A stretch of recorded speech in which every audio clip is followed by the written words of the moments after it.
Hi, my name is Dione Mason. I'm a fitness and lifestyle coach and also the race director and founder of the Toronto Carnival Run. Today I'm going to be talking to you about the importance of getting ready for your running experience by doing dynamic warm-ups and also stretching at the end of your running experience to ensure that you recover and race well. Now, first of all, you want to make sure before you do any physical activity, it's important to send your brain to activate the neurotransmitters in your brain to get your body prepared to release the chemicals that you need for your body to perform well, which is why we need to start with dynamic stretching. So I would begin with your legs about hip distance apart, and we're going to do our stretches from head to toe, dynamically warming up the body. So we'll start off with the head motion, which we're going to be using all three planes of movement: the sagittal plane, the transverse plane, as well as the frontal plane. So you want to make sure that you are starting off with some movement to the head from side to side. And then you're also doing forward and back along the sagittal plane, as well as you want to make sure you're also doing head movements in a circular motion in both directions, taking a few rotations each way. Then we move our way down the body moving towards shoulder movements, getting your neck prepared, getting your shoulder joints prepared as your body begins to move.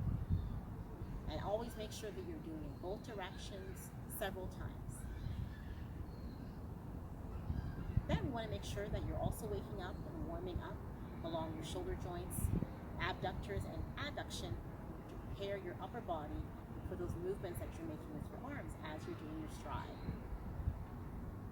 Next, we make our way down to the body by extending your arms in a circular motion that also warms up the side body as well, taking a full rotation through your shoulder joint, and also in both directions as well.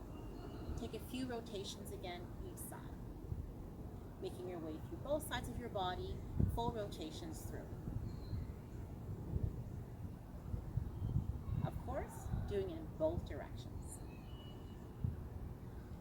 Next, we want to make our way down to our torso area, so make sure that we're doing little twist rotations, and as you're twisting, ensure that you're twisting just the torso area, not your knee joints. You always want to make sure that you're protecting your knee joints as you twist from side to side. Taking your way down beyond your hip joints, then we begin to wake up the hip flexors. So you begin by planting one leg down and doing a light swinging motion as you move through, waking up your hamstrings and also your calves.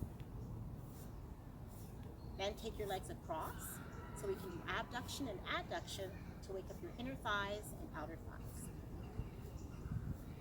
And of course, the transverse plane, doing a circular motion to wake up your hip flexors, and make sure you're doing it in both directions.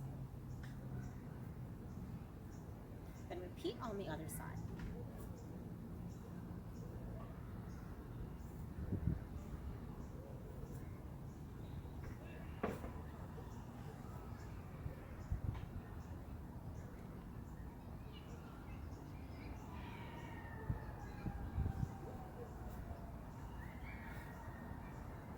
Excellent. Want to make sure that you also wake up your knee joints by doing light squats, by sending your hips behind to wake up your knee joints, along as your hip flexors as well.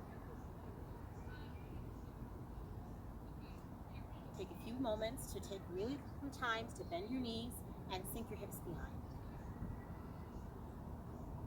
Let's move further down the body to wake up your calf muscles. So bring your heels off the ground and reach the sky as you get to wake up your calves.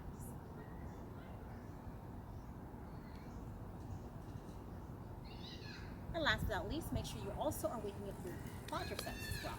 So you're going to bring your heels towards your butt. Let's take a few rotations as you bring your heel towards your glutes.